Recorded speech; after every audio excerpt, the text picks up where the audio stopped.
దానికి బుద్ధి లేదు చిన్నపిల్ల. మీ తెలివేమైంది? కస్సున లేచింది అమూల్య తల్లి భర్త మీదకు. పెళ్లి చేసుకునేది నీ కూతురు. చేతనైతే దాని మనసు మార్చు అన్నాడు జడ్జి కృష్ణారావు. అది నా మాట వింటుందా? ఎన్నో చెప్పాను. అందుకే. ఏమిటి అందుకే? చిన్నపిల్ల ఏదో అందని ఆ అష్టదరిద్రుడికి కట్టబెడతామా? ఏ అఘాయిత్య అనుకో. ఈ పెళ్లి కంటే అదే నయం. ఛ! ఏమిటా మాటలు? నువ్వు తల్లివేనా? ఈ పెళ్లి బొందులో ప్రాణం ఉండగా జరగడానికి వీల్లేదు. నీ బెదిరింపులకు అమ్మాయి లొంగదు. అసలు మీరే చేశారు. ముచ్చులా ఇంట్లో చేరి త్రాష్టుడు ఇంత పని చేస్తాడా? పైగా కారిచ్చి వాళ్ళ ఊరు పంపించారు. అమాయకురాల్ని వల్లో వేసుకున్నాడు. దీనికి అంతకు కారణం మీరే. నీ స్నేహితుడు కొడుకని. నన్నేం చేయమంటావు? నేను అమ్మాయికి ఎన్నో విధాలా చెప్పి చూశాను. నా స్నేహితుడు కొడుకైతే ఉద్యోగం ఇప్పిస్తాను. అంతేగాని నా పిల్లని నేను కావాలని బీదవాడికిచ్చి చేస్తానా? వెంటనే ముహూర్తాలు పెట్టించండి. నిజంగా? అవును, ఆదిత్యకిచ్చి చేద్దాం. ముందు మారం చేస్తుంది, ఆ తర్వాత అదే అర్థం చేసుకుంటుంది. అమూల్య పెళ్లిపీటల మీద కూర్చుంటుందనుకుంటున్నావా? 10 మందిలో మన పరువు తీసి పీటల మీద నుంచి వెళ్ళిపోతుంది. అప్పుడేం చేస్తావు? 4 తన్ని కూర్చోబెడతాను. పిచ్చిదానిలా మాట్లాడకు. మీ అయ్యా కూతుళ్ళ వాలకం చూస్తుంటే నాకు పిచ్చి పట్టేలాగుంది. వివాహం 100 ఏళ్ల పంట. బలవంతంగా మనసుల్ని కలపలేం. వాణ్ణి పిలిచి 4 వాతలు పెట్టండి. అతని చేత చేసుకోనని చెప్పించండి. వాడు నా బిడ్డను వల్లో వేసుకున్నాడు. శ్రీధర్ బుద్ధిమంతుడు. నా బలవంతం మీదే అతను ఈ పెళ్లికి అంగీకరించాడు. అబద్ధం. నా పిల్లకు ఏం తక్కువని ఆ దరిద్రుడిని బలవంతం చేసి పెళ్లి కొప్పించారు? అమ్మాయి అతన్ని తప్ప వేరొకరిని చేసుకోనంటోంది. అతని భయాలు అతనుకున్నాయి. అందుకే ఒక పట్టాన అంగీకరించలేదు. నా శవం ఈ ఇంట్లో నుంచి వెళ్ళాకే ఈ పెళ్లి జరుగుతుంది. మనం జీవితాన్ని అనుభవించాం. బతికినున్న రోజులు బతికాం. పెద్దవాళ్ళు ఇలా బెదిరించే పిల్లల జీవితాలతో చెలగాటాలు ఆడతారు. అంటే నేను చచ్చిపోయినా సరే ఈ పెళ్లి జరిగి తీరుతుందంటారు. నువ్వు చచ్చిపోవాలని నాకు లేదు, కానీ ఈ పెళ్లి జరిగి తీరుతుంది. భర్త ముఖంలోకి ఆశ్చర్యంగా చూసింది. తను కాపురానికి వచ్చిన 30 ఏళ్లలో ఏనాడు తన భర్త తన మాట కాదనలేదు. ఈరోజు తను చస్తానని బెదిరించినా నిబ్బరంగా ఉన్నాడు. సరళకు దుఃఖం పొర్లుకొచ్చింది. బోరున ఏడవసాగింది. కృష్ణారావు గాబరా పడ్డాడు. కానీ ఓదార్చడానికి ప్రయత్నించలేదు. మీ ఇష్టం వచ్చినట్టు చేసుకోండి, నాకెందుకు? అది నా బిడ్డ కాదనుకుంటాను. నాకు పుట్టనే లేదనుకుంటాను. నాకు పుట్టగానే చచ్చిందనుకుంటాను. ఏడుస్తూనే మాట్లాడుతున్నది. కృష్ణారావు ఉలకలేదు, పలకలేదు. వినిపించుకోనట్టు కేస్ స్టడీ చేస్తున్నట్టు నటించసాగాడు. సరళ రుసరుసలాడుతూ వెళ్ళిపోయింది.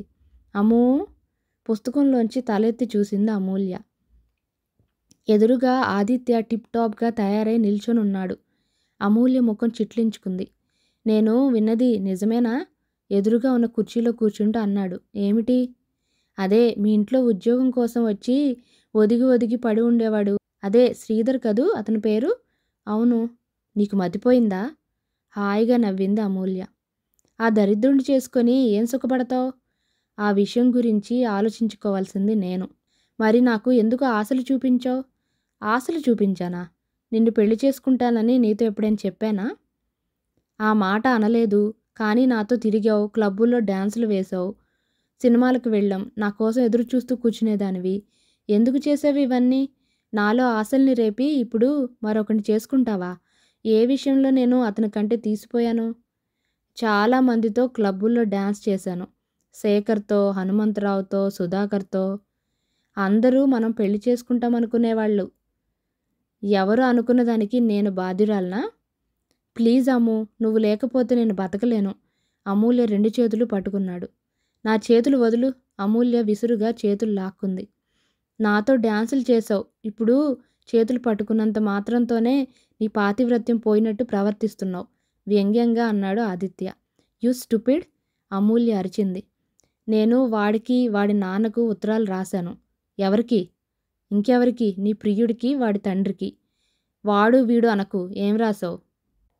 నువ్వు ఇంతకు ముందే అనేక మందిని ప్రేమిస్తున్నట్టు నాటకం ఆడావని, ప్రస్తుతం నాతో తిరుగుతూ షటప్. వాడేటు నిన్ను పెళ్లి చేసుకోడు. శ్రీధర్ నీలాంటి తుచ్చుడు కాడు. నీ ఉత్తరం చింపి పారేస్తాడు. ఎలా తెలుసు? అతనిలో మనల్ని అర్థం చేసుకోగల సంస్కారం ఉంది. ఒకవేళ ఈ పెళ్ళి ఆగిపోయినా నిన్ను మాత్రం చేసుకోను. వెళ్ళు. నన్ను అవమానిస్తున్నావు, బెదిరిస్తున్నావా? నీ మాత్రం పెళ్ళాం నాకు దొరక్కపోదు. మీ అమ్మ నన్ను పిలిపించి కాళ్ళ వేళ్ళ పడింది. అందుకే. You pool, get out. వెళ్తాను. వాడు నిన్ను తిరస్కరించాక నా కాళ్ళు పట్టుకున్నా నీ ముఖం చూడను. చరచరా వెళ్ళిపోయాడు ఆదిత్య. యు స్క్రౌండల్, కసిగా అరిసింది. నీ నోటికి హద్దు ఆపు లేదా? తల్లి అన్నది వెనక నుంచి. అమూల్య వెనక్కి తిరిగి చూసింది. ఏదో అనాలని నోరు తెరిచి చరున లేచి గబగబా తన గదిలోకి వెళ్ళిపోయింది. వాడు వాడు మనసులోనే కసికసిగా తిట్టుకుంది ఆదిత్యను. శ్రీధర్కు ఉత్తరం రాశాడా? ఏమి రాశాడో? శ్రీధర్ ఆ ఉత్తరం చదివి మనసు మార్చుకుంటే ఎన్ని అబద్ధాలు రాశాడో. వాళ్ళ నాన్నకు కూడా రాశాడట. ఆయన తప్పక నమ్ముతాడు. శ్రీధర్ కూడా నమ్ముతాడేమో. అమూల్య చివ్వున లేచి తండ్రి గదిలోకి వెళ్ళింది. తండ్రికి ఆదిత్యకు తనకు మధ్య జరిగిన ఘర్షణ గురించి చెప్పింది. ఆ ఉత్తరాల్లో ఏం రాశాడో. పర్వాలేదమ్మా, శ్రీధర్ అంతా ఆలోచన లేనివాడు కాదు. క్లబ్బులకు వెళ్ళడం, డాన్సులు చేయడం తప్పుగా అతను భావిస్తాడనుకోను. అతను మన ఇంట్లో చాలా రోజులు ఉన్నాడు. నువ్వు ఆదిత్య వాళ్లతో కారులో వెళ్ళడం చాలాసార్లు చూశాడు. అయినా నీతో పెళ్లికి అంగీకరించాడు. పట్టణాల్లో నివసించే శ్రీమంతుల బిడ్డలు ఎలాంటి వాతావరణంలో పెరుగుతారో అతనికి తెలుసు. అయినా నేను శ్రీధర్కు ఉత్తరం రాస్తాలే. ఆ విషయం గురించి మర్చిపో. మీ మమ్మీ మాటలు పట్టించుకోకు.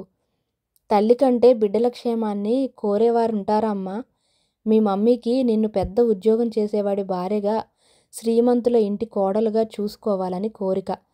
ఆమె కట్టుకున్న ఊహాసౌధం ఆమె కళ్ళ ముందే పెళ్ళలుగా విరిగిపోతూ ఉంటే భరించలేకుండా ఉంది. అంతే, ఆమెను అర్థం చేసుకో. శ్రీధర్కు నేనే రాస్తాను డాడీ. అలాగేనమ్మా. ఆ రాత్రి కూర్చొని అమూల్య శ్రీధర్కు ఉత్తరం రాసింది. ఆదిత్య రాసిన తప్పుడు రాతల్ని నమ్మవద్దని ప్రాధేయపడుతూ రాసింది. 3వ నాటికి సమాధానం వచ్చింది. అమూల్య వణుకుతున్న చేతులతో ఉత్తరం తీసుకొని తన గదిలోకి వెళ్ళి తలుపులు బిగించుకుంది. ఉత్తరం తెరిచి చదవసాగింది. అమ్మో, నీ ఉత్తరం అందింది. ఆదిత్య చాలా అసహ్యకరంగానూ జుగుప్సాకరంగానూ రాశాడు.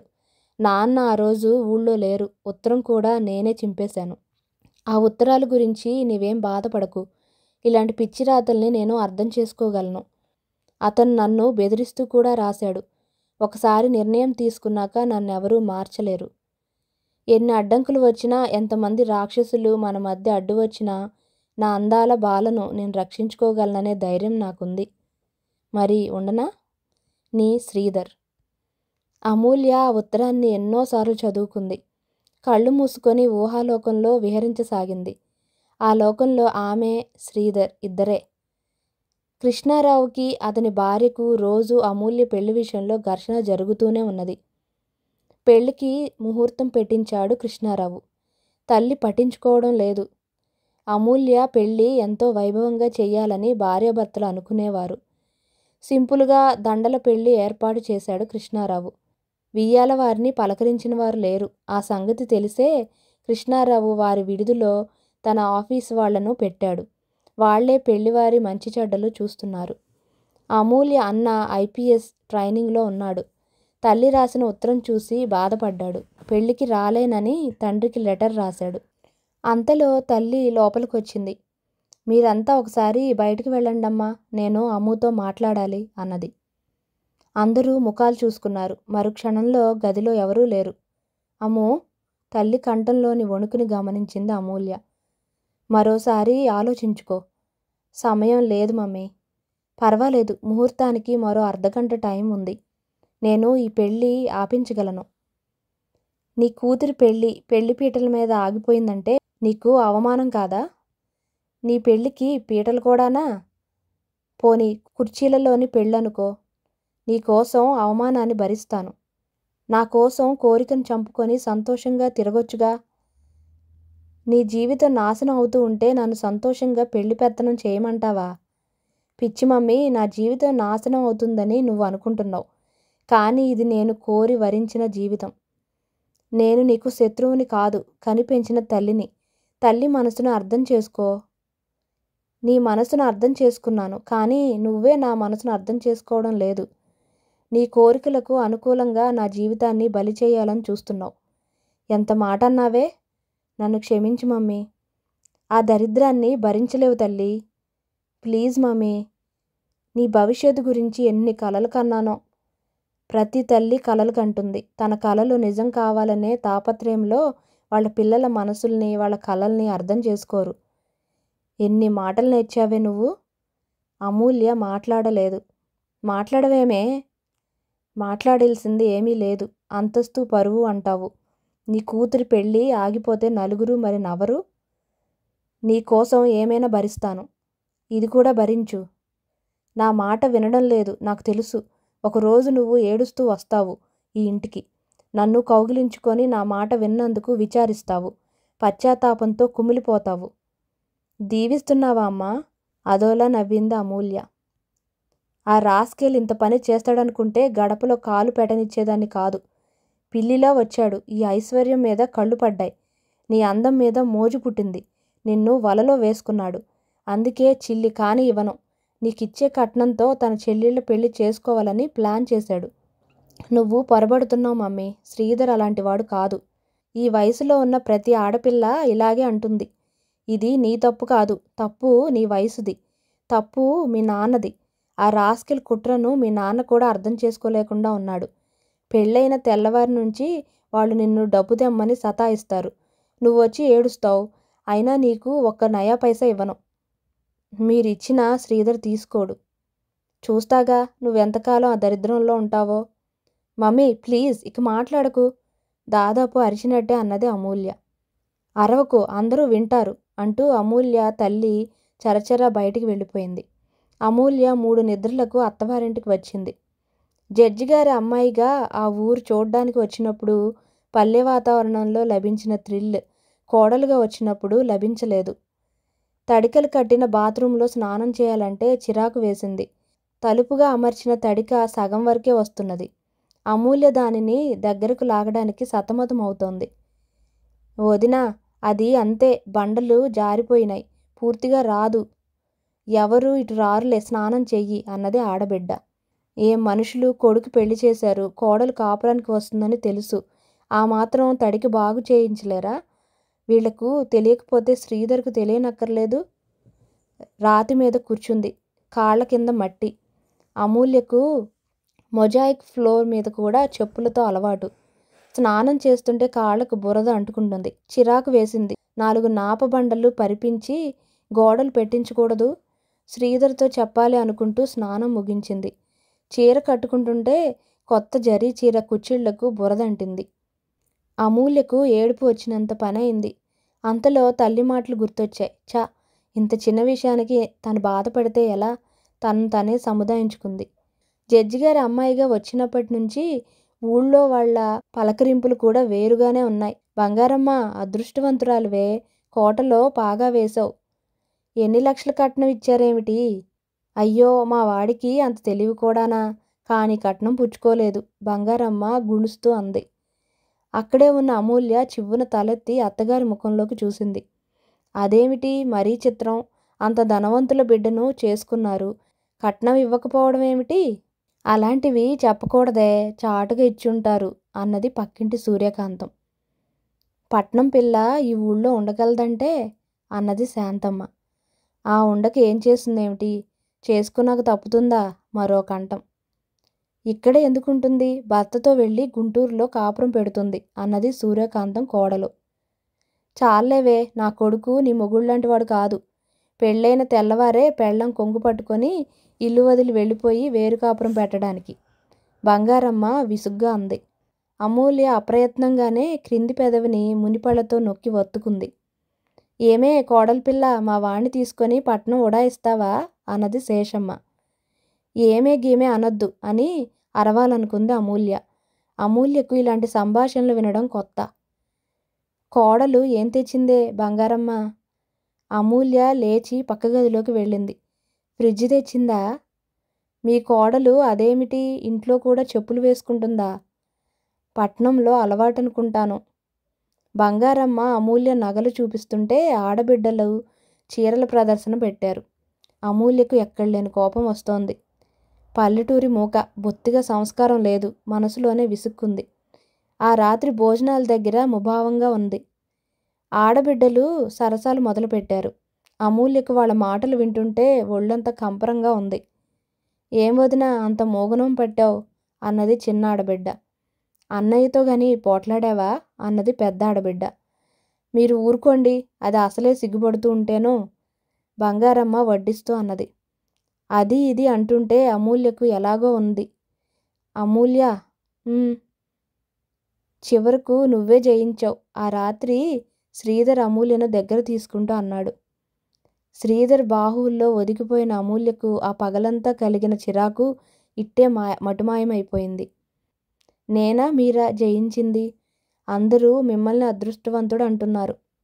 అవును, ఇంత అదృష్టం నా కోసం ఎదురు చూస్తుందని నేను కల్లో కూడా ఊహించలేదు. ఈ పెళ్ళి మా వాళ్ళు ఎవరికి ఇష్టం లేదు, అన్నయ్యకు చెల్లికి కూడా. అవును, నువ్వు నా కోసం పెద్ద త్యాగమే చేసావు. ఆదిత్య అయితే పాపం ఏడ్చేశాడు. వాడెవడు? మిమ్మల్ని చూడకముందు అతన్నే చేసుకోవాలనుకున్నాను. ఎవరు? ఆ గిరజాలోడేనా? అవును. ఐసి. ఏం జలసీగా ఉందా? మరి ఉండదా? చివరి నిమిషంలో కూడా నేను అంగీకరిస్తే అమ్మ పెళ్ళి ఆపిస్తానంది. అలాగా? అదే జరిగితే ఏం చేసేవాడివి? బలవంతంగా ఎత్తుకెళ్ళి రాక్షస వివాహం చేసుకునేవాణ్ణి. కోయ్, తలెత్తి చూడటానికే భయపడేవాడివి. నువ్వు చూడనప్పుడు చూసేవాణ్ణి. దొంగచూపులా? కిలకిలా నవ్వుతూ తలను శ్రీధర్ ఛాతీ మీద ఆనించింది. శ్రీధర్ అమూల్యను గాఢంగా గుండెలకు హత్తుకున్నాడు. నాకు చాలా సంతోషంగా ఉంది అన్నది అమూల్య. నాకంటేనా? అవును, కానీ మరో పక్క ఎందుకో దిగులుగా కూడా ఉంది. దిగులా? అవును, అమ్మ మాటలు ఉండి గుర్తుకొస్తున్నాయి. ఏమన్నది? ఒకనాడు నేను పశ్చాత్తాపంతో ఏడుస్తూ తన దగ్గరికి వస్తానని దీవించింది.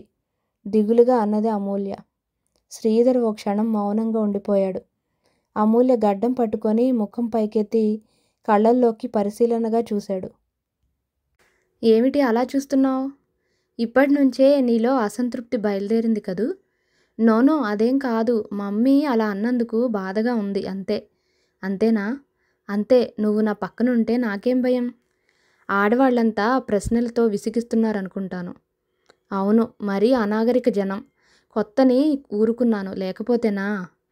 నువ్వు అలా బాధపడకూడదు. పల్లెటూరి వాళ్ళు అలాగే మాట్లాడతారు, పట్టించుకోకూడదు. మరీను ఏమే ఒసే అసే అంటుంటే నేను మాత్రం ఎంతకని సహించను? 12 అయింది అన్నాడు శ్రీధర్. అంటూ శ్రీధర్ అమూల్యను దగ్గరికి తీసుకున్నాడు. వాకిట్లో టాక్సీ నిలబడుంది. అమూల్య ముస్తాబవుతూ ఉంది. ఒరే శ్రీ, ఆ కారు ఎవరిదిరా? మీ అత్తగారు పంపించారా? తల్లి శ్రీధర్ని అడిగింది. అది కారు కాదమ్మా, టాక్సీ. కారు కనిపిస్తూ ఉంటే కాదంటావేమ్రా? తల్లి అమాయకత్వానికి శ్రీధర్కు నవ్వు వచ్చింది. కారేనమ్మా, బాడుగకు తోలుతారు, అప్పుడు దాన్ని టాక్సీ అంటారు. బాడుగకు తెచ్చావా? అవును, అమూల్యను గుంటూరు తీసుకెళ్ళి సినిమా చూపించి. అన్నయ్య మాట పూర్తవ్వకుండానే చిన్న చెల్లెలు వచ్చింది. చెల్లెలు ఏమడగబోతోందో శ్రీధర్కు అర్థమైంది. మంచి పని చేసావు, బాడుగ ఎంతేమిటి అన్నాడు తండ్రి అరుగు మీద కూర్చొని పొగాకు పాయ తీస్తూ. రాను పోను 50 రూపాయలు. 100 అంటే తల్లి గొడవ చేస్తుందనే భయంతో 50 అని చెప్పాడు. 50 రూపాయలే? తల్లి బొగ్గలు నొక్కుంది. ఇప్పుడు నేను మాత్రం ఏమన్నాను? బస్సులో వెళ్తే మనిషికి 75 పైసలేగా సాగదీసింది బంగారమ్మ. అమూల్యకు బస్సులెక్కే అలవాటు లేదమ్మా. అప్పుడే ముస్తాబై బయటకు వచ్చిన అమూల్య, భయపడకండి, ఆ ఖర్చు నేనే ఇచ్చుకుంటాను అన్నది. మామగారు తల తిప్పి కోడలికేసి చూశారు. శ్రీధర్కు ఏమనాలో తోచలేదు. అదేమిటే పిల్ల, ఇప్పుడు నేనేమన్నాను? వాడి డబ్బొకటి నీ డబ్బొకటినా? ఒరే అబ్బాయి, ఎటూ కారు తెచ్చావు, బోలెడు డబ్బు తీసుకుంటున్నాడు, చెల్లాయిల్ని కూడా తీసుకెళ్ళు అన్నది బంగారమ్మ. శ్రీధర్ కంఠంలో పచ్చివేలక్కాయ పడినట్టు అయింది. నీకు మతిపోయిందా ఏమే? కొత్త దంపతులు సరదాగా వెళుతుంటే మధ్యలో వాళ్ళెందుకు? చుట్టుకుంటూ అన్నాడు శ్రీధర్ తండ్రి. కమలా విమల అన్నముఖంలోకి ఆశగా చూశారు. పర్వాలేదు నాన్న, చెల్లాయిల్ని కూడా తీసుకెళ్తాలే. అమూల్య గబగబా వెళ్ళి కారులో కూర్చుంది. వద్దులే అన్నయ్య, వదినకి ఇష్టం లేనట్టుంది అన్నది కమల గుణుస్తూ. అబ్బే అదేం లేదమ్మా, బయలుదేరండి. వాళ్లకు మతిపోతే నీకు పోయిందేమిట్రా? అమ్మాయి కారులో కూర్చుంది, వెళ్ళు అన్నాడు తండ్రి. శ్రీధర్ టాక్సీలో కూర్చున్నాడు. అతనికి చిన్నబుచ్చుకున్న చెల్లెళ్ల ముఖాలు కళ్ల ముందు కనిపిస్తున్నాయి. టాక్సీ వేగంగా పోతున్నది. కొంతసేపు ఇద్దరూ మౌనంగా కూర్చున్నారు. అమూల్య కేసి చూశాడు. అమూల్య టాక్సీ అద్దంలో నుంచి రోడ్డు కేసి చూస్తున్నది. రాణిగారికి కోపం వచ్చిందా? నడుం మీద చెయ్యి వేస్తూ గోముగా అడిగాడు. నాకెందుకు కోపం? మరి మాట్లాడవే? ఏం మాట్లాడను? అమ్మ పల్లెటూరు మనిషి. 50 రూపాయలంటే ఆమెకు చాలా ఎక్కువ. అమ్మకు దరిద్రం అంటే ఏమిటో బాగా తెలుసు. తను తిని తినక మమ్మల్ని పెంచి పెద్ద చేసింది. ఇప్పుడు నా సంపాదన వచ్చాక కాస్త ఊపిరి తీసుకుంటుంది. నువ్వు తొందరపడి అలా అనకుండా ఉంటే బాగుండేది. అదే నేను ఆలోచిస్తున్నాను. నిజంగా? కమల్ని విమల్ని కూడా తీసుకొస్తే బాగుండేది అన్నది. మరి అలా వచ్చి టాక్సీలో ఎందుకు కూర్చున్నావు అని అడగాలనుకున్నాడు. పోనిద్దు, మధ్యలో వాళ్ళెందుకు? కేవలం అమూల్యను సంతోషపెట్టడానికి అలా అన్నాడు. అమూల్య ముఖం వికసించింది. ఇద్దరూ సినిమా చూశారు. హోటల్లో భోజనం చేశారు. అమూల్య తన కోసం అన్నీ వదులుకొని వచ్చింది. తన జీవితంలోకి వెన్నెల్లా ప్రవేశించింది. కానీ అమూల్యను తను సంతృప్తి పరచగలడా? ప్రయోజనం ఏమిటి? ఏది ఏమైనా అమూల్యను సంతోషంగా ఉంచడానికి తను పరివిధాలా ప్రయత్నించాలి. అమూల్య మోచేత్తో శ్రీధర్ని పొడిచింది. టాక్సీ వేగంగా పోతున్నది. శ్రీధర్ త్రుళ్ళిపడి చెయ్యి తన చేతిలోకి తీసుకొని నొక్కాడు. ఏమిటి ఆలోచిస్తున్నావు? నీ గురించే. నా గురించా? ఏ విషయం? నిన్నెప్పుడూ సంతోషంగా ఉంచాలని. శ్రీ, నీతో ఉండడమే నాకు చాలు. నా పక్కన ఉంటే చాలు. ఎన్ని బాధలనైనా భరిస్తాను. బాధలే? బాబోయ్, నిన్ను బాధలు పడనిస్తానా? కిలకిలా నవ్వింది అమూల్య. నువ్వెప్పుడూ ఇలా నవ్వుతూ ఉండాలనే నేను కోరుకునేది. ఎలా? ఎలా? ఇలా ఇలా పాటలా సాగదీశాడు. శ్రీధర్ అమూల్య నడుం మీద చెయ్యి వేసి దగ్గరికి లాక్కున్నాడు. టాక్సీ డ్రైవర్ ముసిముసిగా నవ్వుకోవటం కారు అద్దంలో కనిపించింది. కళ్ళతోనే సైగ చేసి చూపించింది డ్రైవర్ కేసి. అతనికి తన పెళ్లినాటి సంగతులు గుర్తొచ్చుంటాయి అన్నాడు శ్రీధర్. టాక్సీ ఊరిలో ప్రవేశించింది. అబ్బా, మరో రోజు ఏమిటి? ఈ పల్లెలో ఉండాలి. తర్వాత హైదరాబాద్ వెళ్తాంగా. ఎన్ని రోజులుంటావు అక్కడ? 2 రోజులకే ఈ పల్లె వాతావరణం బోర్ కొట్టిందా? లేదు లేదు, డాడీని చూడాలనిపించింది. అమూల్య అబద్ధం చెబుతోందని శ్రీధర్కు అర్థం కాకపోలేదు. ఆమె స్వభావం శ్రీధర్కి తెలుసు. 2 రోజులకే బోర్ అంటుంది. ముందు ముందు ఉండగలదా? తమ కుటుంబంతో జీవితంతో రాజీ పడగలదా? తను అమూల్యను వివాహం చేసుకొని తప్పు చేశాడు. ఈ వివాహం వల్ల తనకంటే ఆమెకు ఎక్కువ బాధ కలగవచ్చును. టాక్సీ వచ్చి వాకిట్లో ఆగింది. బంగారమ్మ వచ్చి తలుపు తీసింది. అమ్మా, అన్నం తిన్నావా? లేదురా, మీకోసమే చూస్తున్నాను. చెల్లాయిలు అప్పుడే పడుకున్నారా? ఇప్పుడు ఎంతయిందనుకున్నావు? శ్రీధర్ గడియారం కేసి చూశాడు. Oh my god, 12. నువ్వు అన్నం తినమ్మా, మేం తినే వచ్చాం. బంగారమ్మ మారు మాట్లాడకుండా వంటింట్లోకి వెళ్ళింది. శ్రీధర్ గదిలోకి వెళ్ళేటప్పటికే అమూల్య నైట్ గౌన్లో ఉన్నది. నిన్న పొద్దున్న అమ్మ ఏమందో తెలుసా? అమూల్య ప్రశ్నార్థకంగా చూసింది. అదేమిట్రా అబ్బాయి, నీ భార్య అలా గోసాయివాడిలా దాన్నేమంటారో పైనుంచి కిందకి తగిలించుకుంటుంది అన్నది. పక్కపక్క నవ్వాడు శ్రీధర్. అతని నవ్వుతో శృతి కలిపింది అమూల్య. మీ చెల్లాయిలైతే సినిమాలో హీరోయిన్, అది డబ్బున్న హీరోయిన్లా ఉన్నానట ఆ గౌనులో. ఈసారి వచ్చేటప్పుడు వాళ్ళకు కూడా చెరొకటి తీసుకొస్తాను. అంత పని చేయకు. ఏ? నువ్వు పెరిగిన వాతావరణం వేరు. వాళ్ళు ఇలాంటివి అలవాటు చేస్తే తెలిసి తెలియని వయసులో రాబోయే భర్తల్ని గురించి ఏవేవో కలలు కంటారు. చివరకు మనం వాళ్లకు పెళ్లి చేయలేక చచ్చిపోతాం. అవును, మనమేగా వాళ్ళు పెళ్లి చెయ్యాలి. ఆ మాట అంటుంటే అమూల్యకు తమాషా అనుభూతి కలిగింది. ఇక నుంచి ఇంటి బాధ్యతలు శ్రీధర్తో కలిసి తను పంచుకోవాలి. రేపు ప్రోగ్రాం ఏమిటి? చచ్చాం. ఏ? ఈ పల్లెటూరులో ప్రోగ్రాంలు కావాలంటే ఎలా? అప్పుడు వెళ్ళాంగా మీ తోటకి, తాటితోపుకు. అక్కడికి వెళ్దాం. అక్కడికెందుకు? ముంజలు తినిపించరా? శ్రీధర్ పక్కపక్క నవ్వాడు. ముంజకాయల సీజన్ అయిపోయింది. ఇప్పుడు తాటికాయల సీజన్. అదేమిటి, 2 ఒకటేగా? కాదు, రేపు తాటికాయ తినిపిస్తాను, నేను తెస్తాను. కొత్త పెళ్లి కూతురివి, నిన్ను వెంట పెట్టుకొని పొలాల వెంట నడిస్తే అందరూ చిత్రంగా చూస్తారు. చూడని, నాకు అదే ఇష్టం. మెడ వెనక్కు విరుస్తూ జులపాలు జుట్టును ఎడంచేత్తో విలాసంగా కదిలిస్తూ అన్నది. అంటే నలుగురు నీ కేసి చిత్రంగా చూడటం ఇష్టమా? అవును, అప్పుడే జీవితంలో థ్రిల్ ఉంటుంది. అంతేగాని గుంపులో గోవిందా అని బ్రతికేయటం నా వల్ల కాదు బాబు. అమ్మగారు, టైం ఎంతైందో తెలుసా? తెలుసు, 1 గంట. పవళిస్తారా? నువ్వు జోలపాట పాడాలి. అలాగే అంటూ అమూల్యను దగ్గరికి లాక్కున్నాడు. అమూల్య, శ్రీధర్ హైదరాబాద్ బయలుదేరారు. అమూల్యతో ఎవరూ రాలేదు. అమూల్య తల్లికి ఎవరిని అమూల్యతో పంపించటం ఇష్టం లేదు. తన కూతురి అత్తవారిల్లు, తమ బంధువుల్లో ఎవరూ చూడటం ఇష్టం లేదు. తండ్రి చిన్న కూతురిని పంపించమన్నాడు. చాలే ఊరుకోండి, దాని జీవితం కూడా పాడు చేయాలనుందా అంటూ గయ్యన లేచింది. అమూల్య ఆ మాట విన్నది. తనతో ఎవరూ రానక్కర్లేదని చెప్పింది. ఊళ్ళో చాలామంది పిల్లతో ఎవరూ రాలేదని బంగారమ్మను అడగటం కూడా అమూల్య విన్నది. వాళ్ళు గొప్పవాళ్ళు, వాళ్ళ ఆచారాలు మనకేం తెలుస్తాయి అని సమర్థించింది బంగారమ్మ. బంగారమ్మ సమర్థింపులో ఏదో అసంతృప్తి ఉన్నట్టు అమూల్య గ్రహించింది. టాక్సీ వచ్చింది. బంగారమ్మ అమూల్యకు పట్టుచీర పెట్టింది.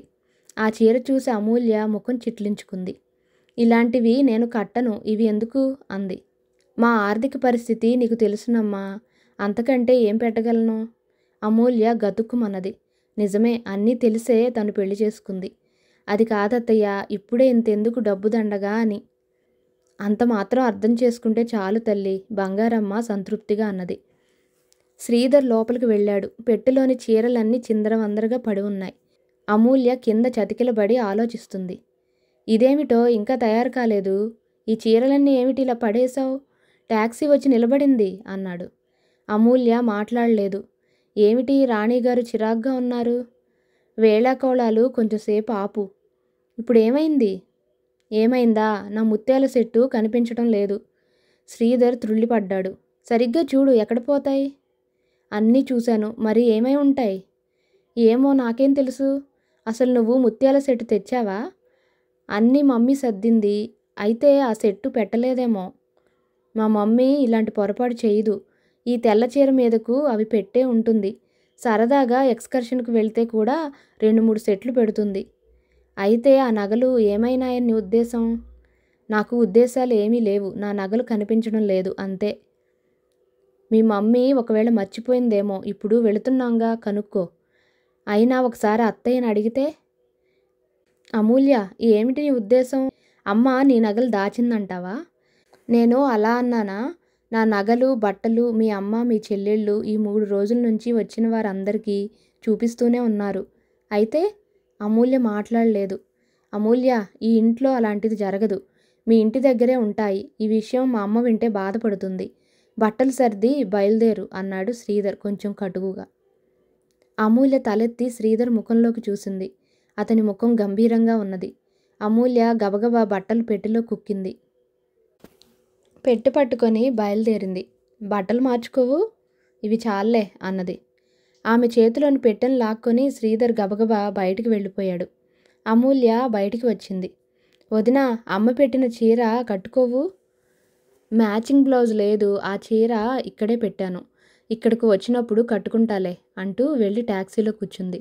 అమ్మా వస్తాం అంటూ శ్రీధర్ కూడా ట్యాక్సీలో కూర్చున్నాడు. శ్రీధర్ ట్యాక్సీలకు డబ్బు పోసే స్తోమత ఉన్నవాడు కాదు. అయినా మొదటిసారి అమూల్యను బస్సులో తీసుకువెళ్లడం ఇష్టం లేదు. అలా చేస్తే అత్తగారి దృష్టిలో తను మరీ వెలితిపడాల్సి వస్తుందని భయపడ్డాడు. అమూల్య కూడా చిన్నబుచ్చుకోవచ్చును. తాము క్రమంగా ఈ జీవితానికి అలవాటు పడాలి. ట్యాక్సీలో అమూల్య మౌనంగా కూర్చుంది. శ్రీధర్కి కూడా మాట్లాడాలనిపించలేదు.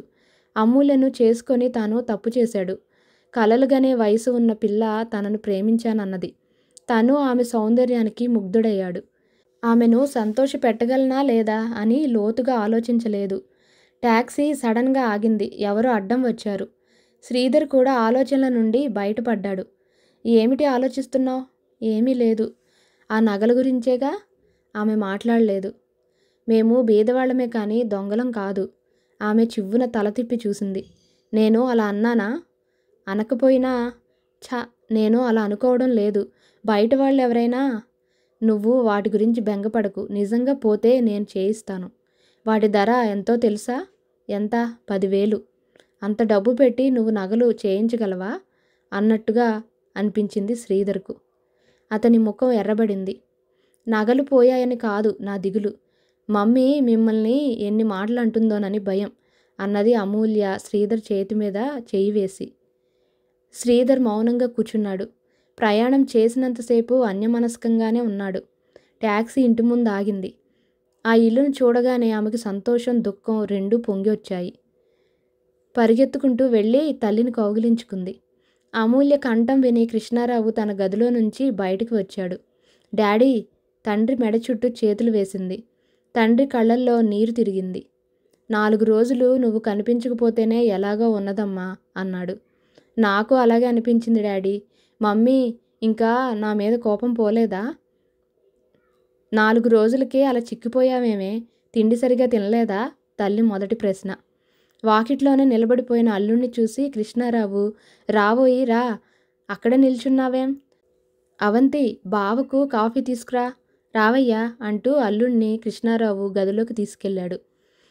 ఆమె తల్లి శ్రీధర్ను పలకరించలేదు. అది గమనించిన కృష్ణారావు అల్లుడికి అతిథి మర్యాదలు చేయసాగాడు. అమూల్య తండ్రికి భర్తకు కాఫీ తెచ్చింది. శ్రీధర్, ఆ నగలు ఇక్కడే ఉన్నాయి, అమ్మ కావాలనే ఇవ్వలేదట అన్నది. శ్రీధర్ అదోలా నవ్వాడు. ఏం నగలు?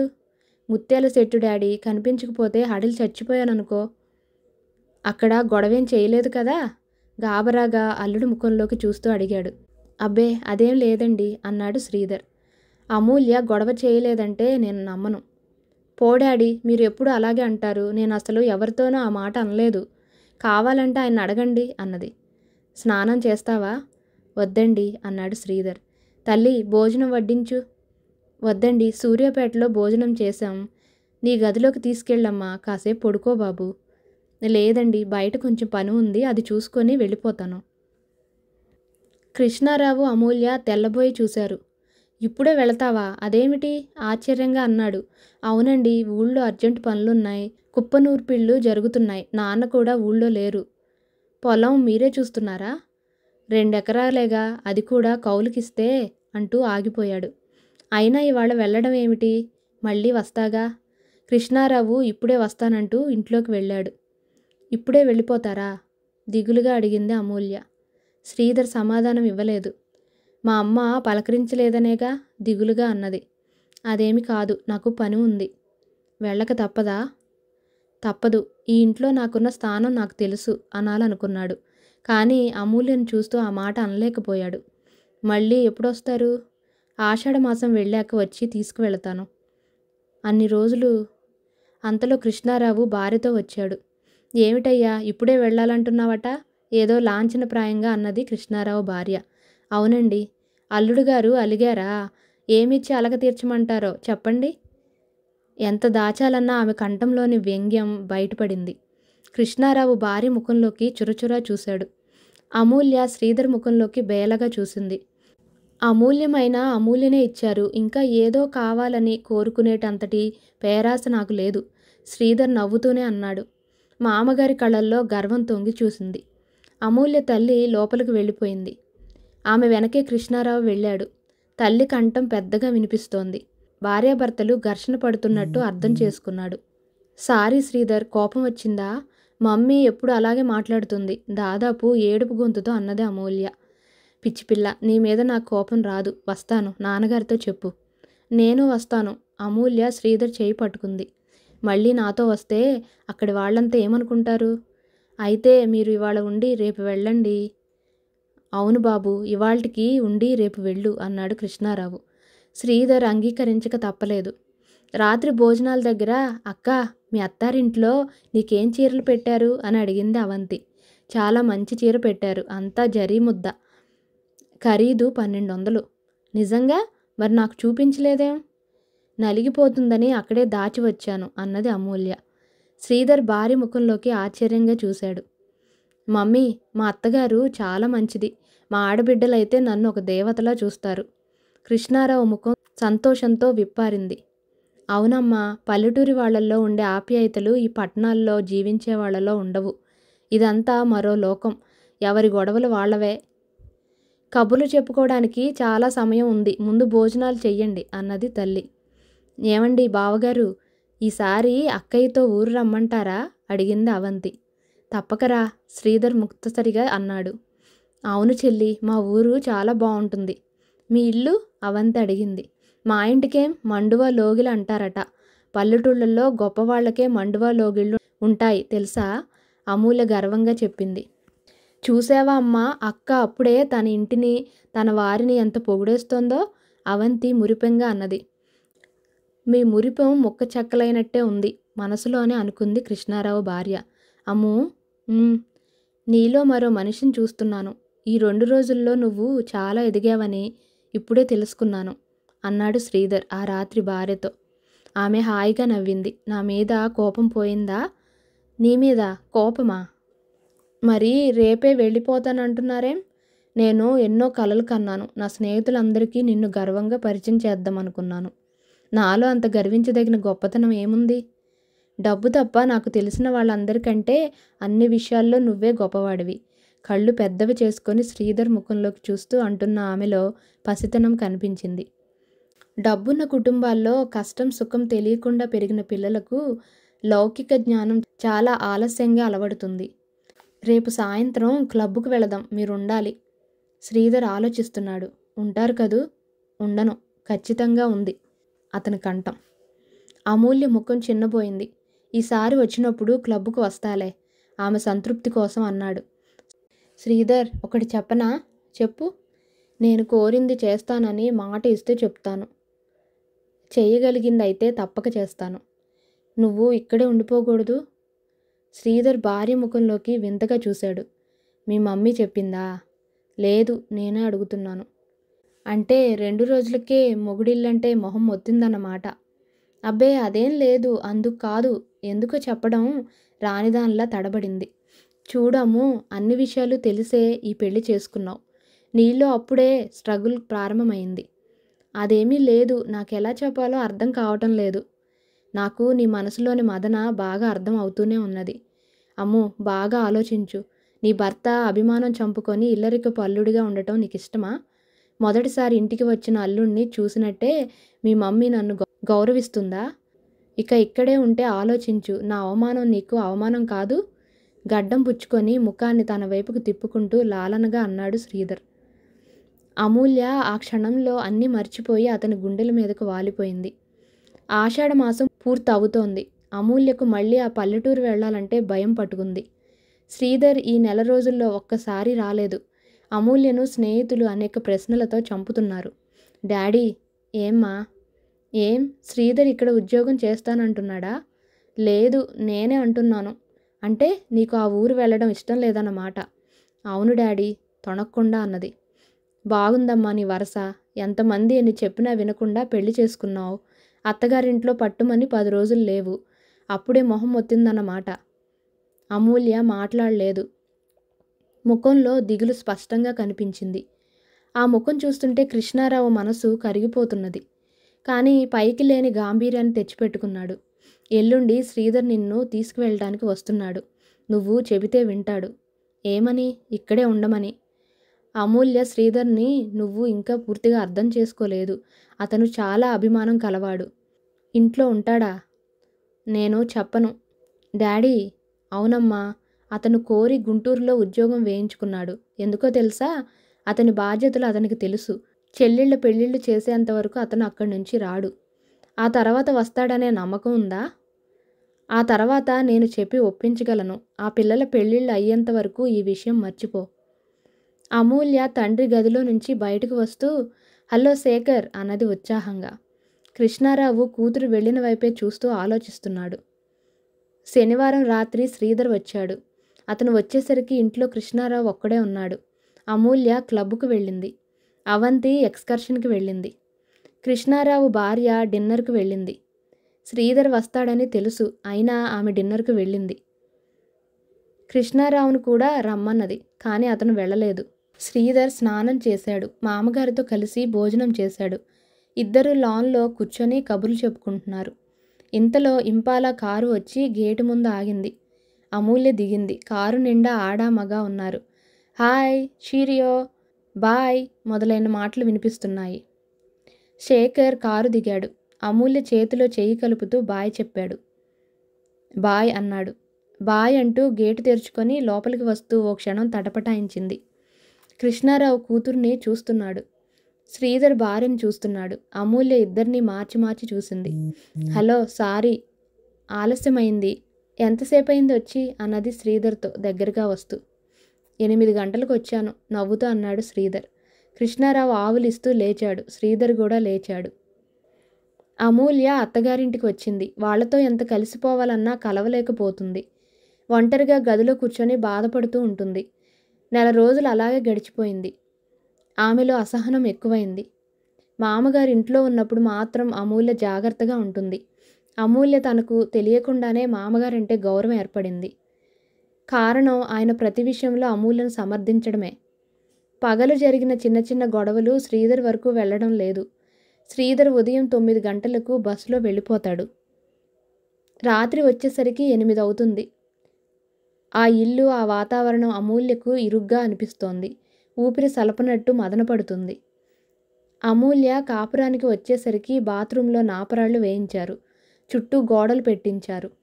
ఇల్లు బాగు చేయించారు. డైనింగ్ టేబుల్ కూడా సమకూర్చారు. శ్రీధర్ ప్రావిడెంట్ ఫండ్లో నుంచి కొంత డబ్బు విత్డ్రా చేశాడు. ఇన్సూరెన్స్ నుంచి అప్పు తీసుకున్నాడు. ఆడపిల్లలు పెళ్లికి ఎదిగి ఉంటే డబ్బు ఇల్లు బాగు చేయించడానికి ఖర్చు చేస్తుంటే లబోదిబోం అంటూ తల్లి మొత్తుకుంది. ఏ కమలా, అదేమిటే బంగారమ్మ, నీ కోడలు ఆడబిడ్డల్ని అలా పేరు పెట్టి పిలుస్తుంది? బుగ్గలు నొక్కుకుంది పక్కింటి శాంతమ్మ. ఏ పిల్ల, నువ్వు ఎంత పట్నం పిల్లవైనా ఆడబిడ్డల్ని అలా పిలవకూడదు. ఆడబిడ్డ అంటే అర్ధమొగుడు తెలుసా? తన గదిలో నుంచి కమల్ని పిలుస్తూ బయటకు వచ్చిన అమూల్యతో అన్నది శాంతమ్మ. అమూల్య చేదరింపుగా శాంతమ్మ కేసి చూసి తన గదిలోకి వెళ్ళిపోయింది. చూడమ్మా, ఎవరైనా ఉన్నప్పుడు కమల, విమల అంటూ కేకలు పెట్టకు అన్నది బంగారమ్మ. మరి ఏమని పిలవాలి? వాళ్ళ పేర్లు అవేగా. ఆడబిడ్డను పేరుతో పిలవడం మన సాంప్రదాయం కాదు. ఇదిగో అత్తయ్య, ఇలాంటి పాత చింతకాయ పచ్చడి కబుర్లు నాకు చెప్పకండి. మా పట్నం సాంప్రదాయం మొగుణ్ణి కూడా పేరు పెట్టి పిలవడమే. నేను మీ అబ్బాయిని శ్రీధర్ అనే పిలుస్తాను. పాపం మీరు వినలేదేమో అన్నది అమూల్య. బంగారమ్మ తెల్లబోయి చూసింది కోడలి ముఖంలోకి. బంగారమ్మకు కోడలికి ఎన్నో నేర్పించాలని ఉన్నది. గిరజాల జుట్టు పెంచుకోమని చెప్పాలని ఉన్నది. ఇంట్లో ఉన్నంతసేపు ఆ గోసాయి గౌను మానేసి లక్షణంగా చీర కట్టుకోమని చెప్పాలని ఉన్నది. కానీ అందులో ఏ ఒక్కటి చెప్పే ధైర్యం ఆమెకి లేదు. శ్రీధర్కు తప్ప అమూల్య ముందు ఆ ఇంట్లో అందరికీ ఆత్మన్యూనతాభావం ఏర్పడింది. ప్రతి ఆదివారం ఇద్దరూ గుంటూరు వెళతారు. ఉదయం వెళ్ళి రాత్రి పొద్దుపోయాక గాని రారు. కనీసం అమూల్యకు ఆ మాత్రపు ఎంటర్టైన్మెంట్ ఇవ్వడం తన బాధ్యతగా భావిస్తున్నాడు శ్రీధర్. ఇందుకు తండ్రి ప్రోత్సాహం కూడా ఉన్నది. కమల, విమల అన్నతో ఇదివరకిట్లాగా చనువుతో మాట్లాడలేకపోతున్నారు. లోపల అసూయతో దహించుకుపోతున్నారు. బంగారమ్మలో కూడా సహనం నశించింది. కొడుకు కోడలి కొంగు పట్టుకొని తిరుగుతున్నాడనే భావం ఆమెలో చోటు చేసుకుంది. ఆ రోజు దేనికోసమో హడావిడిగా వెతుకుతున్నది అమూల్య. ఇంకా స్నానం చేయలేదా? శ్రీధర్ స్నానం చేసి బట్టలు వేసుకొని బయటికి వచ్చి భార్యతో అన్నాడు. ఏమిటి వదినా వెతుకుతున్నావు? విమల అడిగింది. నా సోప్ బాక్సు కనిపించడం లేదు విసుగ్గా అన్నది అమూల్య. బాత్రూంలోనే ఉంది. బాత్రూంలోనా? అక్కడెవరు పెట్టారు? నేనే తీశాను వదినా. ఎందుకు? స్నానం చేయడానికి ఇంట్లో సబ్బు అయిపోయింది, అందుకే వదినా. అదేం సబ్బు? చాలా బాగుంది, ఎంత మంచి వాసనో. అమూల్య తెల్లబోయి చూసింది. అలా చూస్తావేం వదినా? నీ సబ్బంతా అరగదీశాననుకుంటున్నావా? ఒకరి సబ్బు ఒకరు వాడటం ఏమిటి? నిన్న కమల నా టవల్ వాడింది.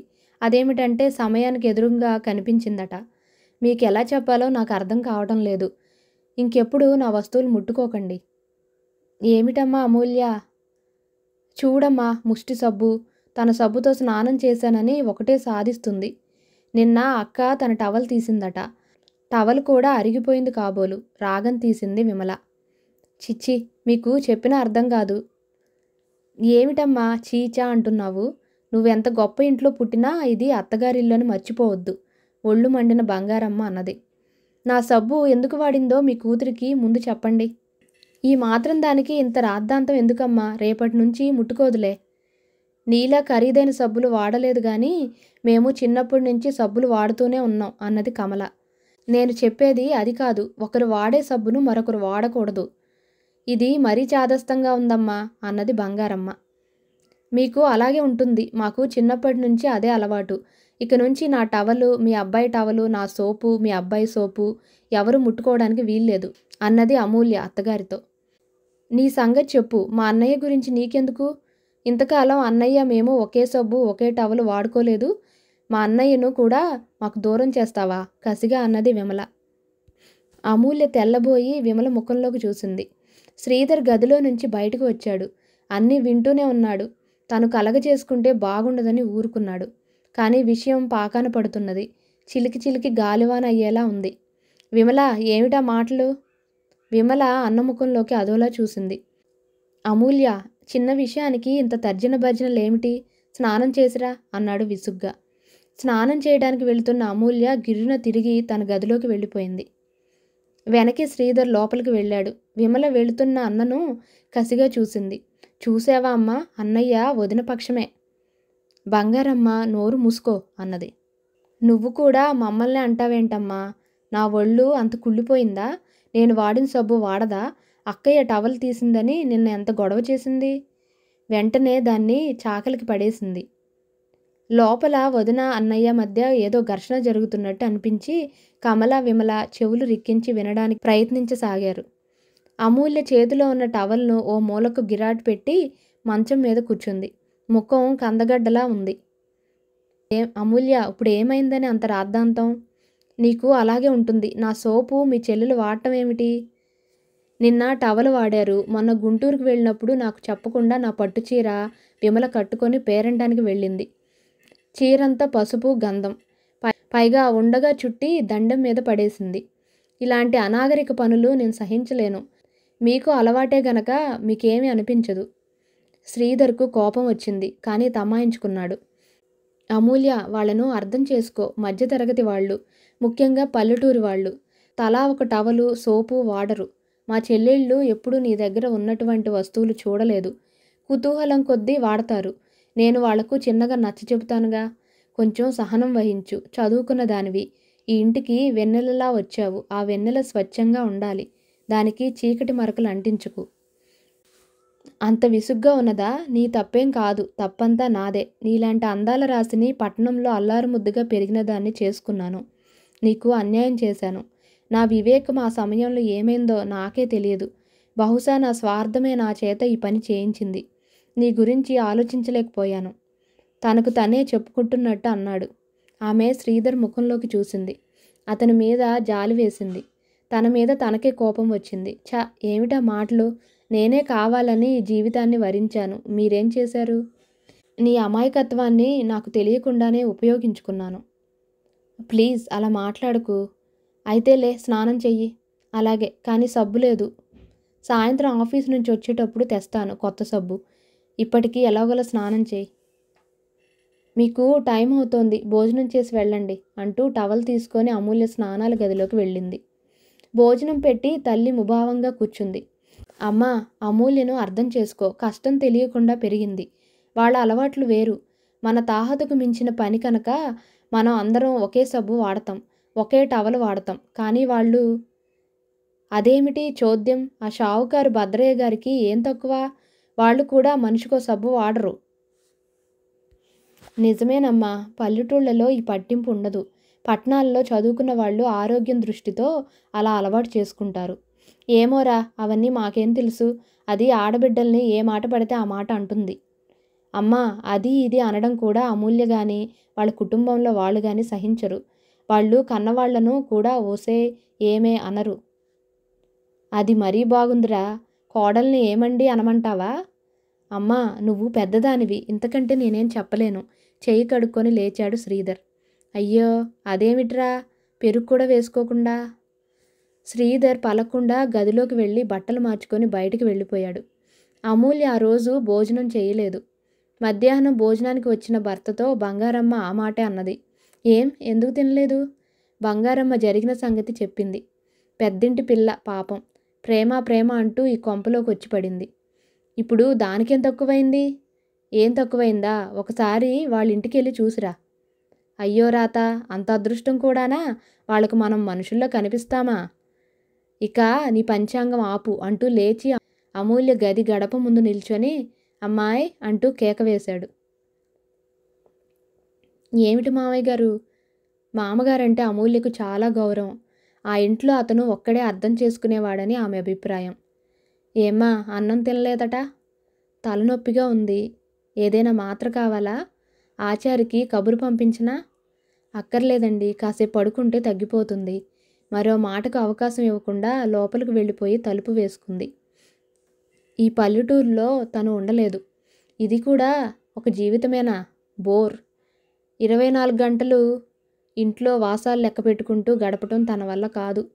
అమూల్యకు తల్లి తండ్రి గుర్తుకొచ్చారు. తన స్నేహితులు గుర్తొచ్చారు. క్లబ్బు, షికార్లు, సినిమాలు గుర్తొచ్చాయి. అబ్బా, 20 రోజులు తను ఎలా ఇంత స్తబ్దుగా ఉండగలిగింది? తను ఎక్కువ రోజులు ఇక్కడ ఉండలేదు. ఈ గానుగెద్దు జీవితం గడపలేదు. తండ్రి తన పేర ₹1,00,000 బ్యాంకులో వేశాడు. ఏం చేసుకోవడానికి? తన నగల సెట్లు ఎందుకు? ఇన్ని చీరలు ఎందుకు? సంవత్సరానికి 4 చీరలు చాలు. తన ప్యాంట్లు ఏం చేసుకోవాలి? ప్యాంటులో తను చాలా బాగుంటుందని అందరూ అనేవారు. తను క్లబ్బుకు వెళితే ఎన్ని జతల కళ్ళు తనకేసి ఆశగా చూసేవి. శ్రీధర్ కోసం తను ఎంతో త్యాగం చేసింది. తన కోసం శ్రీధర్ ఏం చేస్తున్నాడు? ఇక్కడ ఈ పల్లెటూరులో, ఈ దుమ్ములో, ఈ అనాగరికుల మధ్య తనను వదిలేశాడు. శ్రీధర్కు తన మీద ప్రేమ లేదు. తను ఎలాంటి జీవితం నుంచి దూరంగా వచ్చిందో తెలుసు శ్రీధర్కు. అయినా తనను తెచ్చి ఈ మురికి కూపంలో పడేశాడు. పాపం మమ్మీ అందుకే ఎంత బాధపడింది. మమ్మీని తను శత్రువుగా భావించింది. డాడీ కూడా తనకు సున్నితంగా పరిస్థితుల్ని తెలియచేయటానికి ప్రయత్నించాడు. అయినా తను ప్రేమ కోసం దేన్నైనా త్యాగం చేయగలం అనుకుంది. కానీ ఇదేమిటి? పెళ్ళయ్యి 3 నెలలన్నా నిండలేదు. శ్రీధర్ మీద కూడా చిరాకు వేస్తున్నది. ఏమైనా సరే తను ఈ జీవితం గడపలేదు. అసలు ఇది ఒక జీవితమా? హారిబుల్. ఇక తాడో పేడో తేల్చుకోవాల్సిందే. అమూల్య పగలంతా కళ్ళు మూసుకొని పడుకున్నది. కానీ నిద్ర రావటం లేదు. ఆలోచిస్తూ పడుకున్నది. ఆ రోజు శ్రీధర్ చాలా పొద్దుపోయి ఇంటికొచ్చాడు. ఇంత పొద్దుపోయిందేరా? తండ్రి అడుగు మీద చుట్టకాలుస్తూ కూర్చొని అన్నాడు. మా బ్యాంకు రీజనల్ మేనేజర్ వచ్చాడు బొంబాయి నుంచి, అందుకే ఆలస్యమైంది అంటూ లోపలికి వెళ్ళాడు. అమూల్య నిద్ర నటిస్తూ పడుకుంది. శ్రీధర్ ఆమె నిద్రపోతుందనుకున్నాడు. డైనింగ్ టేబుల్ ముందు కూర్చున్న కొడుకుకు అన్నం వడ్డిస్తూ నీ పెళ్ళాం పొద్దుటి నుంచి అన్నం తినలేదు అన్నది. శ్రీధర్ తెల్లబోయి తల్లి ముఖంలోకి చూశాడు. ఉదయం జరిగిన గొడవ గుర్తొచ్చింది. చివ్వున లేచి గదిలోకి వెళ్ళాడు. అమూల్యను తట్టి లేపాడు. ఏమిటి? బద్ధకంగా కళ్ళు తెరుస్తూ అన్నది. ఇవాళంతా అన్నం తినలేదటగా? అమూల్య మాట్లాడలేదు. పొద్దుటి నుంచి ఎంతో పనిచేసి అలసిపోయి వచ్చాను. నాకు చాలా ఆకలిగా ఉంది. నువ్వు వెళ్ళి తిను. నువ్వు తినకుండా నేను తినను. అబ్బో ఎంత ప్రేమో వ్యంగ్యంగా అన్నది. అవును, పరీక్ష పెట్టు అంటూ తను మంచం మీద పడుకున్నాడు.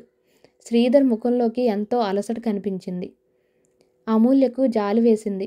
అంతవరకు ఉన్న కోపం అగ్గి ముందు పెట్టిన వెన్నలా ఇట్టే కరిగిపోయింది. లే, అన్నం తిను.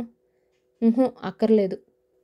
నాకు ఆకలిగా ఉంది. త్వరగా లే, చేయి పట్టుకు లాగుతూ అన్నది. శ్రీధర్ ఉత్సాహంగా లేచాడు.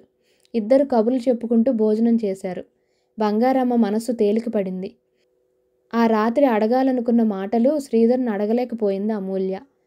2 రోజులు అమూల్య అందరితో ముభావంగా ఉన్నది. వదినా వదినా అంటూ చుట్టూ తిరిగే ఆడబిడ్డలతో ఎక్కువ రోజులు మాట్లాడకుండా ఉండలేకపోయింది. బంగారమ్మ కోడలికి మరీ ఎదురెదురుగా ఉండసాగింది. రఘు శ్రీధర్ చిన్ననాటి స్నేహితుడు. BA చదివాడు. కానీ పల్లెటూరులో ఉండి వ్యవసాయం చేసుకుంటున్నాడు. శ్రీధర్ను అమూల్యను భోజనానికి పిలిచాడు. అమూల్య ఉత్సాహంగా ఒప్పుకుంది. ఆమెకు డిన్నర్లకు లంచ్లకు వెళ్ళడం అలవాటే. ఆ రోజు ఆదివారం, లంచ్కి వెళ్ళాలి. ఆమె మనసులో ఆ మాట మాత్రమే ఉంది. జీన్స్ వేసుకుంది. గదిలో నుంచి బయటకు వచ్చిన కోడల్ని కళ్ళప్పగించి చూస్తూ ఉండిపోయింది బంగారమ్మ. కమల, విమల కూడా చిత్రంగా చూస్తున్నారు. ఆమె కోసమే ఎదురు చూస్తున్న శ్రీధర్, ఎస్ ఐఎమ్ రెడీ అన్నది. శ్రీధర్ కూడా చూస్తూ ఉండిపోయాడు. ఏమిటలా చూస్తావు?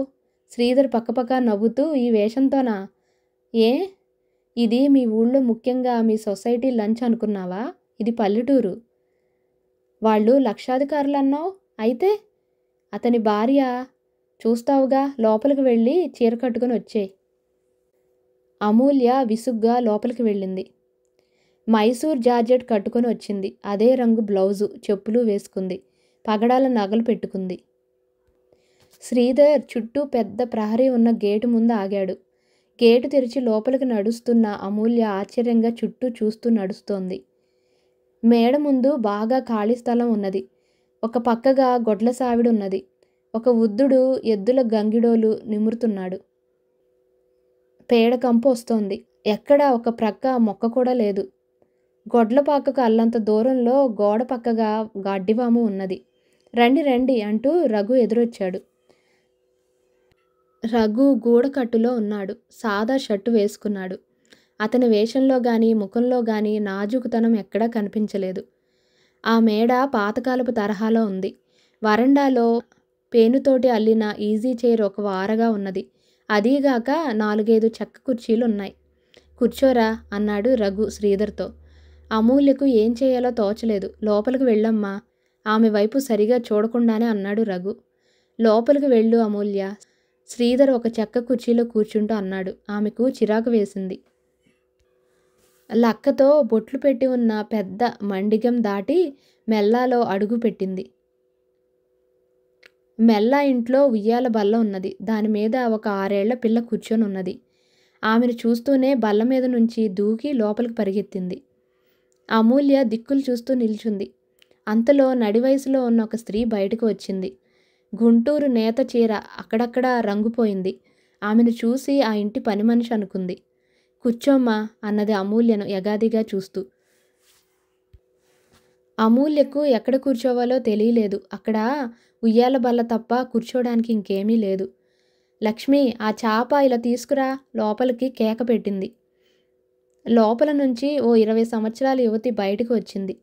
వెంకటగిరి జరీ చీర కట్టింది. ఖరీదైందే, కానీ బాగా నలిగి ఉన్నది. ఎన్నోసార్లు కట్టుకొని మళ్ళీ మళ్ళీ మడతలు పెట్టి దాచుకొని కట్టుకున్న చీరది. ఆ యువతి చాప పరిచింది. అమూల్య చాప మీద కూర్చుంది. పని అయిపోయిందిగా, నువ్వు అమ్మాయి దగ్గర కూర్చో, మిగతా పని నేను చూసుకుంటాను అంటూ నడివయసు స్త్రీ లోపలికి వెళ్ళిపోయింది. ఆ యువతికి అమూల్యతో ఏం మాట్లాడాలో బోధపడటం లేదు. తనలోకి తను ముడుచుకుపోతున్నట్టు కూర్చుంది. అమూల్యకు ఆమె మీద జాలి వేసింది. కోపం కూడా వచ్చింది. మీ పేరు? అమూల్య చొరవ తీసుకొని అడిగింది. సరోజిని కొంచెం బిడియపడుతూ చెప్పింది. అమూల్య ఆ హాలు కలయ చూసింది.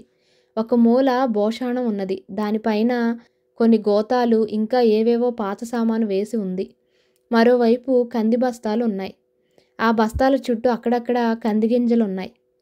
సరోజిని గోళ్లు చూసుకుంటూ కూర్చుంది. అమూల్య ఆ చేతుల కేసి చూసింది. ఎంతో మొరటుగా అక్కడక్కడ పగుళ్ళున్నాయి. తమ ఇంటి పని మనిషి పోచమ్మ చేతులు గుర్తొచ్చాయి. చిన్నప్పుడు ఎత్తుకుంటే చేతులు గుచ్చుకుంటున్నాయి అని ఏడ్చేది. పెద్దయ్యాక ఒకసారి ఆ చేతులు అరచేతులు తాకి చూసింది. గరుగ్గా మొరటుగా తగిలాయి. పని చేసుకునేటోళ్ళం, మీ చేతుల్లా ఎట్టా మెత్తగా ఉంటాయి అంటూ నవ్వింది పోచమ్మ. అంటే ఇంటి పనులన్నీ సరోజ వాళ్ళ అత్తగారే చేసుకుంటారన్నమాట. తన ఆడబిడ్డల చేతులు అలా ఉండవు.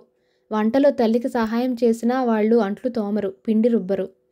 వీళ్ళు చాలా ధనవంతులట. మరి వంట మనిషిని, పని మనిషిని పెట్టుకోరా? ఇల్లు చాలా పెద్దదిగా ఉన్నది. కానీ ఒక తీరు తెన్ను లేకుండా ఉంది. గోడల నిండా పాతకాలపు నాయకుల ఫోటోలు, దేవుళ్ళ ఫోటోలు, క్యాలెండర్లు. మీ పేరు? సరోజిని అడిగింది జంకుగా. అమూల్య. చాలా బాగుంది. మీ చీర కూడా బాగుంది. మీరు బాగున్నారు. అమూల్య నవ్వింది చిన్నగా. మీరు బాగున్నారు. పల్లెటూరి వాళ్ళం. ఏం చదువుకున్నారు? 8 వరకు. అమూల్య ఆశ్చర్యంగా చూసింది. మీరు? MA. సరోజిని కళ్ళు పెద్దవి చేసి చూసింది. మీరు పుస్తకాలు చదువుతారా? తెలుగు నవలలు చదువుతుంటాను. ఒసే పిల్ల, ఇలా రా. ఇప్పుడే వస్తాను అంటూ సరోజిని లోపలికి వెళ్ళింది. అలా వెళ్ళిన సరోజిని అర్ధగంట దాకా బయటికి రాలేదు. పక్క గదిలో మగవారు భోజనం చేస్తున్నారు. 10 నిమిషాల్లో అయిపోతుంది. మీకు బాగా ఆలస్యమైంది. వాళ్ళు తినగానే మీకు వడ్డిస్తాను అన్నది సరోజిని. అమూల్య సరోజిని చిత్రంగా చూసింది. అంటే తనకు శ్రీధర్తో రఘుతో భోజనం పెట్టలేదన్నమాట. ఇదేం లంచ్? వస్తాను, వాళ్ళకేం కావాలో. మీరు వడ్డిస్తున్నారా? కాదు, అత్తయ్య వడ్డిస్తున్నది. నేను వంటింట్లో అన్నీ తయారుగా ఉంచి ఆమెకు అందిస్తున్నాను అంటూ లోపలికి వెళ్ళింది. మరో 15 నిమిషాలకు సరోజిని అత్తగారు వచ్చింది. లే తల్లి, చాలా ఆలస్యమైంది, కాళ్ళు కడుక్కో. దొడ్డి వాకిలి గడప మీద సబ్బు చెంబుతో నీళ్లు అందించింది. అమూల్య చెయ్యి మాత్రం కడుక్కుంది. సబ్బు అందివ్వకపోతే వద్దు అంది. గదిలోకి తీసుకెళ్లారు. డైనింగ్ టేబుల్ పర్వాలేదు, బాగానే ఉంది అనుకుంది. ఆమె ముందు వెండి పళ్ళెం పెట్టారు. మరి మీరు కూర్చోరు? మేం తర్వాత తింటాం. సరోజిని గారిని కూర్చోమనండి. పర్లేదండి, నేను అత్తయ్య గారు తర్వాత తింటాం అంటూ అన్నం కంచం నిండా వడ్డించింది. అమూల్యకు ఆ అన్నం చూస్తేనే కళ్ళు తిరిగాయి. వేరే ప్లేట్ అడిగి 10వ వంతు మాత్రం కంచంలో ఉంచుకొని మొత్తం తీసేసింది. అయ్యో, అదేమిటమ్మా అంతా తీసేస్తున్నావు? చుట్టూ బోలెడన్ని కూరలున్నాయి. పంచదార లడ్డు, మైసూర్ పాకు గబుక్కున కంచంలో వేసింది సరోజిని. బాబోయ్, అలా పెట్టకండి అంటూ వాటిని తీసి పక్క ప్లేట్లలో పెట్టింది. మీరు పట్నం వాళ్ళు, మీ నాజూకులు మాకు తెలియవమ్మా, ఏమీ అనుకోకు అన్నది సరోజిని అత్తగారు. ఇద్దరు చెరోవైపు చూస్తూ నిల్చుంటే అమూల్యకు అసలు తినబుద్ధి కావడం లేదు. మొహమాట పడకమ్మా. అంతలో తను రాగానే చూసిన పిల్ల వచ్చి అమూల్య తీసి పక్కన పెట్టిన లడ్డూ తీసుకొని తుర్రున పారిపోయింది. మరీ అల్లరి ఎక్కువవుతోంది, విసుక్కుంది సరోజిని. సరోజిని అత్తగారు లోపలికి వెళ్ళి చేత్తో మరో 2 లడ్లు తెచ్చి అమూల్య కంచంలో ఆప్యాయంగా వెయ్యబోయింది. అమూల్య చెయ్యి అడ్డం పెట్టి, వద్దండి, నేను తీపి తినను అని అబద్ధం ఆడేసింది. ఆమె అలా గుప్పెట్లో పట్టుకొచ్చిన లడ్లు చూస్తేనే డోకు వచ్చినట్లు అయింది ఆమెకు. ఆ అమ్మాయి ఎవరు? నా మనవరాలు. నాకు ఒక్కడే కొడుకు, కూతుళ్ళు లేరు. నా కోడలే నా కూతురు. 2 లక్షలు కట్నం తెచ్చింది. బంగారు తల్లి. అయినా కొంచెం కూడా గర్వం లేదు మా కోడలికి అన్నది సరోజిని అత్తగారు. అమూల్య ఆశ్చర్యంగా సరోజిని ముఖంలోకి చూసింది. ఈ అమ్మాయికి 2 లక్షల కట్నం ఇచ్చారా? అంటే పుట్టింటి వాళ్లకు ఎన్ని లక్షలుండుండాలి? మీ అమ్మా నాన్నకు మీరు ఒక్కరేనా? కాదు, 2 మగపిల్లలు, 4 ఆడపిల్లలు. నేను పెద్దదాన్ని. పెదపాడు వాళ్ళది. ఆ ఊరికంతా పెద్ద ధనవంతులు అత్తగారు అన్నది. అమూల్య భోజనం అయిందనిపించి లేచింది. మళ్ళీ వచ్చి చాప మీద కూర్చుంది. మరీ పిట్టమెతుకులు తిన్నారు అన్నది సరోజిని. ఆమె చిరునవ్వు నవ్వింది. మీరు భోజనం చెయ్యండి అన్నది. మరో అరగంటకు భోజనం చేసి సరోజిని వచ్చి అమూల్య పక్కన కూర్చుంది. కాసేపు పడుకుంటారా? లేదండి, వెళతాం అంటూ లేచింది. అత్తయ్య, వీరు వెళతానంటున్నారు అంటూ సరోజిని లోపలికి వెళ్ళింది. 5 నిమిషాల్లో వెండి పళ్ళెంతో ఒక రవికల గుడ్డ, 2 అరటిపండ్లు, పసుపు కుంకుమ పొట్లాలు తీసుకొని అమూల్య దగ్గరకు వచ్చింది సరోజిని. వెండి కుంకుమ భరిన మూత తెరిచి కుంకుమ బొట్టు పెట్టింది.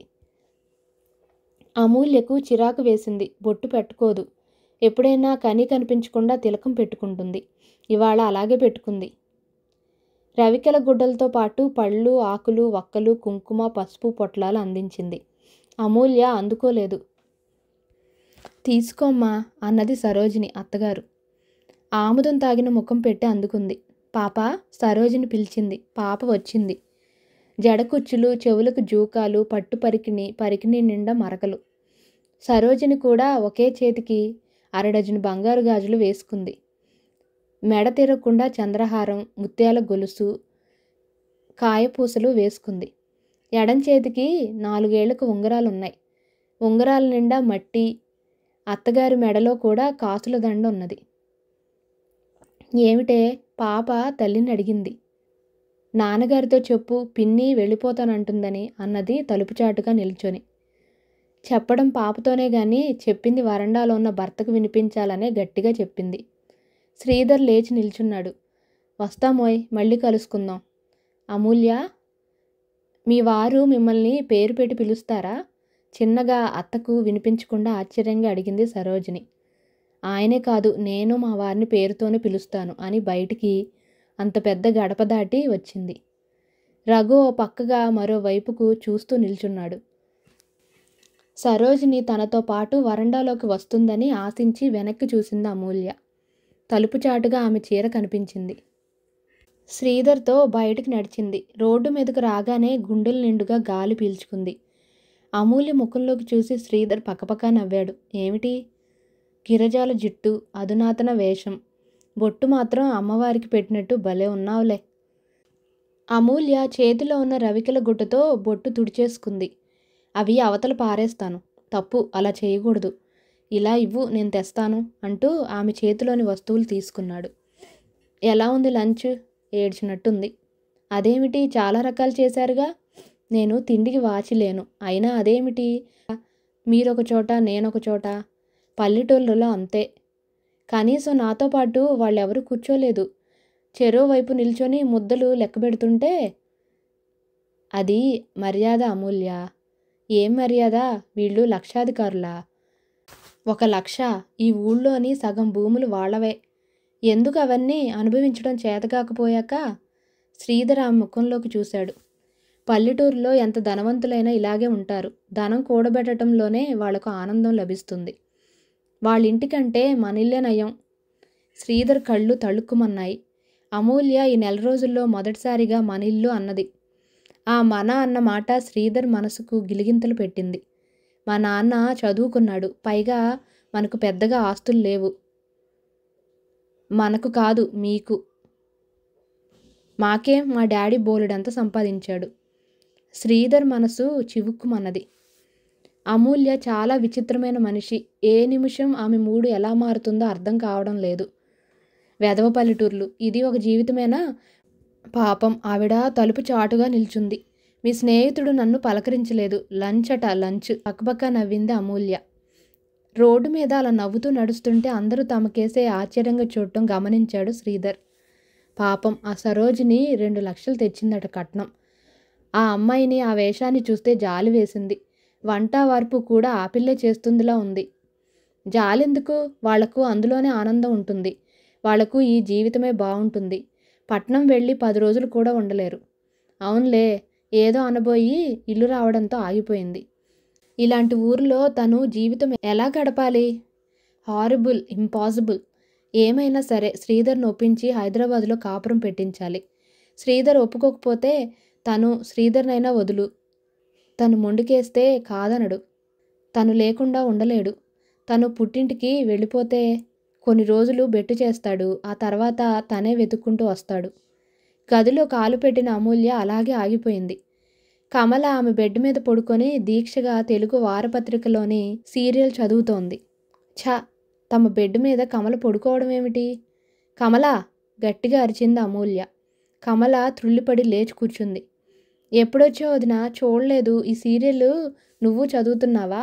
ముందు మంచం మీద నుంచిలే. కమల తెల్లబోయి చూసింది. నీకే చెబుతుంది. కమల చివ్వున లేచి నిల్చుంది. శ్రీధర్ అమూల్య వెనకే నిల్చున్నాడు. పలక్కుండా నిల్చున్నాడు. కమల చేసింది అమూల్య దృష్టిలో తప్పే. కానీ కమలకు అలా చేయకూడదని తెలియదు. అంతస్తుల్ని బట్టే అలవాట్లు ఉంటాయి. కాదు పెరిగిన వాతావరణాన్ని బట్టే అలవాట్లు ఉంటాయి. కమల బయటికి వెళ్ళి కళ్ళనీళ్లు తుడుచుకోసాగింది.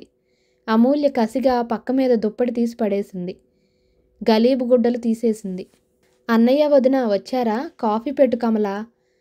మండిగం మీద తలపెట్టి నిద్రపోతున్న బంగారమ్మ లేచి కూర్చుంది. కమల కదల్లేదు. నీకేనే చెప్పేది. కమల బావురుమంది. విమల ఇంట్లో లేదు.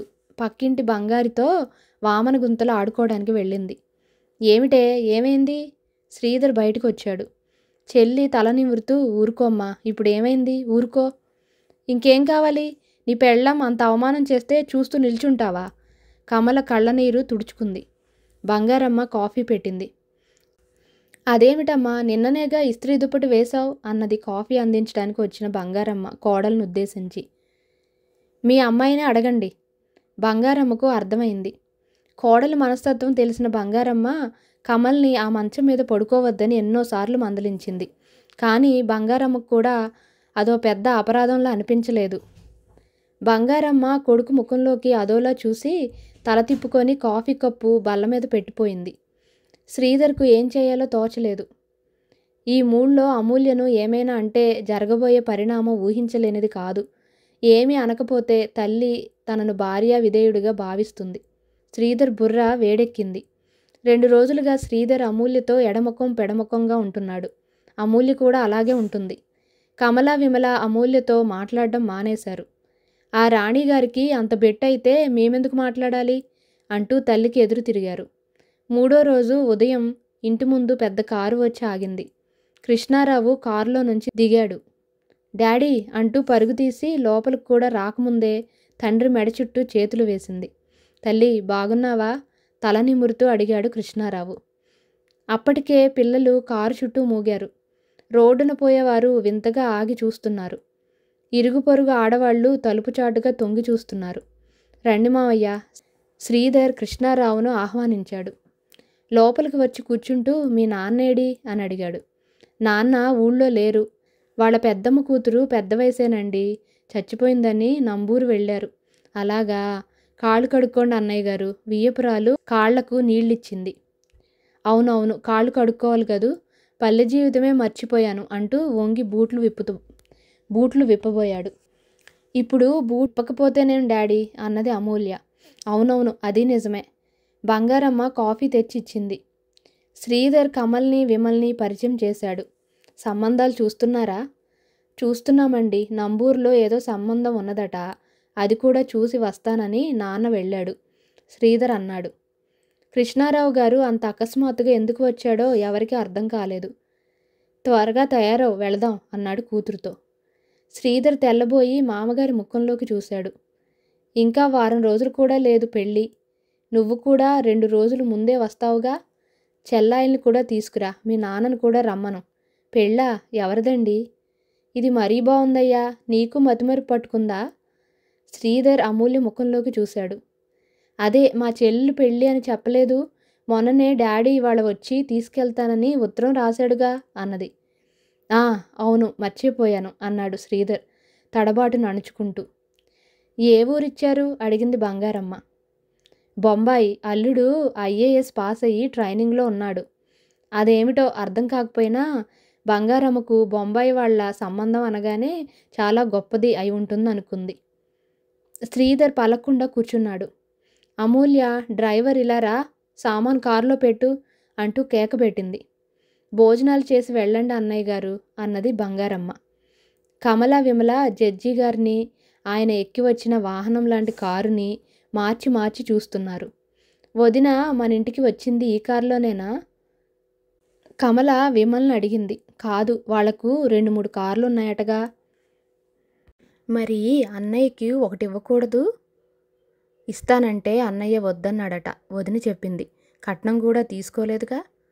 అన్నయ్య ఒట్టి దద్దమ్మ, విమల కసిగా అన్నది. వదిన వస్తోంది, కమల హెచ్చరించింది. లేదమ్మా, ఇప్పుడు బయలుదేరితే గాని రాత్రికి చేరుకోము. పనులన్నీ అలాగే ఉన్నాయి. వాణ్ణి చూసి చాలా కాలం అయింది.